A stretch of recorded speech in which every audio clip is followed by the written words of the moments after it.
प्रधानमंत्री नरेंद्र मोदी को रिव्यू बैठक में इंतजार कराने के मामले में ममता ने बीजेपी के आरोपों पर पलटवार किया है।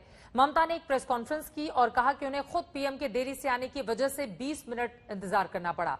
ममता ने कहा कि उन्हें बदनाम करने की साजिश की जा रही है।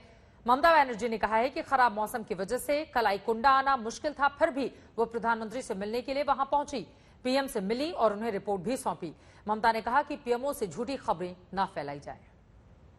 There are so many political party leaders, the central leaders, the political party leaders, ruling party, resorted to politics and made unjust comments through tweets and statements against me to tarnish my image and image of the Chief Secretary and the government. Therefore, I thought it proper to bring all the issues before you so that justice is to be decided by the people of India. He asked SPG that please tell Prime Minister, convey this, that CM wants to meet him only 1 minute to hand over the report of the cyclone. She will not disturb. Then they said SPG, 1 hour का बात बोलिए, अभी कुछ नहीं होगा.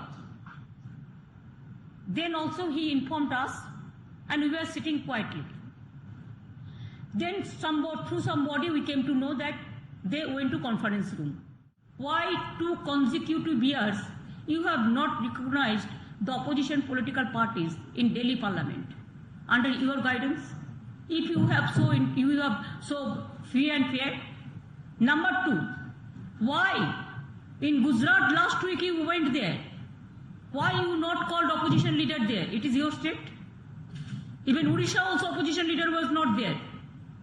In my state, whenever you come, you create some confusion and always you create some confrontation. Why? केंद्र और ममता की खींचतान कोई नई नहीं है। चुनाव से पहले ममता बनर्जी ने पीएम के मंच पर ही अपना गुस्सा जताया, तो चुनाव के बाद कोरोना की बैठक में नहीं बोलने देने का आरोप जड़ा।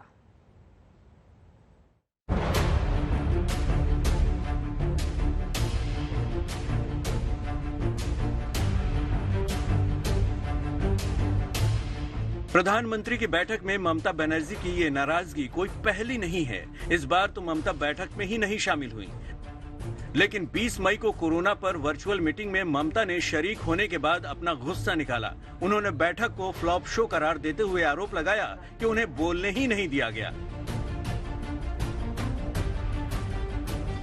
इससे पहले भी ममता बनर्जी कोरोना पर बैठक में शामिल होने से बचती रही हैं। 8 अप्रैल को प्रधानमंत्री की कोरोना को लेकर हुई बैठक में वो शामिल नहीं हुई। 17 मार्च को कोरोना के बढ़ते मामले पर हुई बैठक में भी उन्होंने हिस्सा नहीं लिया। यहां तक कि 20 फरवरी को नीति आयोग की बैठक का भी ममता ने बहिष्कार किया। और तो और, एक बार तो प्रधानमंत्री के मंच पर ममता बनर्जी ने अपना गुस्सा जाहिर किया। इसी साल 23 जनवरी को कोलकाता के विक्टोरिया मेमोरियल में नेताजी के 125वीं जयंती समारोह में प्रधानमंत्री के साथ ममता बनर्जी भी शरीक हुई। लेकिन जैसे ही बीजेपी समर्थकों ने जय श्री राम के नारे लगाए, ममता बनर्जी मंच से बिना बोले नीचे उतर गयी। मेरे को तो लगता है कि गवर्नमेंट का प्रोग्राम का कोई डिग्निटी होना चाहिए। एक गवर्नमेंट का प्रोग्राम है, कोई पॉलिटिकल पार्टी का प्रोग्राम नहीं है। ऑल पॉलिटिकल पार्टी का और पब्लिक का प्रोग्राम है। मैं तो आभारी हूं प्रधानमंत्री जी का, कल्चरल मिनिस्ट्री का, कि आप लोगों ने कोलकाता में प्रोग्राम बनाया, लेकिन किसी को आमंत्रण करके, निमंत्रित करके उसको बेइज्जत करना ये आपको शोभा नहीं देता है। मैं फिर आप लोगों को कहेंगे, यही on protest of that I am not telling anything. जय हिंद, जय बांग्ला। कभी ममता बनर्जी बीजेपी सरकार की हिस्सा थी, वाजपेयी सरकार में मंत्री थी, लेकिन बीजेपी के मिशन बंगाल के बाद तलखी ऐसी बढ़ी कि खत्म होने का नाम नहीं ले रही है।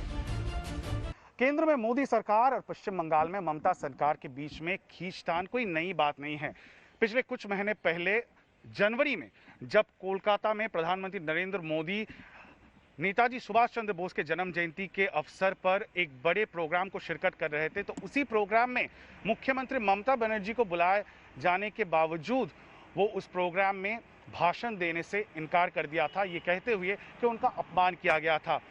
और यही सिलसिला फिर से एक बार देखने को मिला जब प्रधानमंत्री नरेंद्र मोदी पश्चिम बंगाल में यस साइक्लोन के बाद रिव्यू मीटिंग करने आए, लेकिन ममता बनर्जी उस रिव्यू मीटिंग से नाराज थी क्योंकि वहां पे शुभेंदु अधिकारी जो बीजेपी के एमएलए हैं उनको बुलाया गया था। ममता बनर्जी हालांकि उस मीटिंग पर गई और प्रधानमंत्री से भेंट जरूर की, लेकिन इसको लेके एक नया राजनीतिक संकट पश्चिम बंगाल में पैदा हो गया है क्योंकि अब केंद्र सरकार ने पश्चिम बंगाल के मुख्य सचिव आलापन बंदोपाध्याय को सेंट्रल डेप्यूटेशन पे बुला लिया है और इससे ममता बनर्जी और तृणमूल कांग्रेस काफी नाराज हैं। कैमरा पर्सन प्रवीण विश्वास के साथ इंद्रजीत, आज तक, कोलकाता।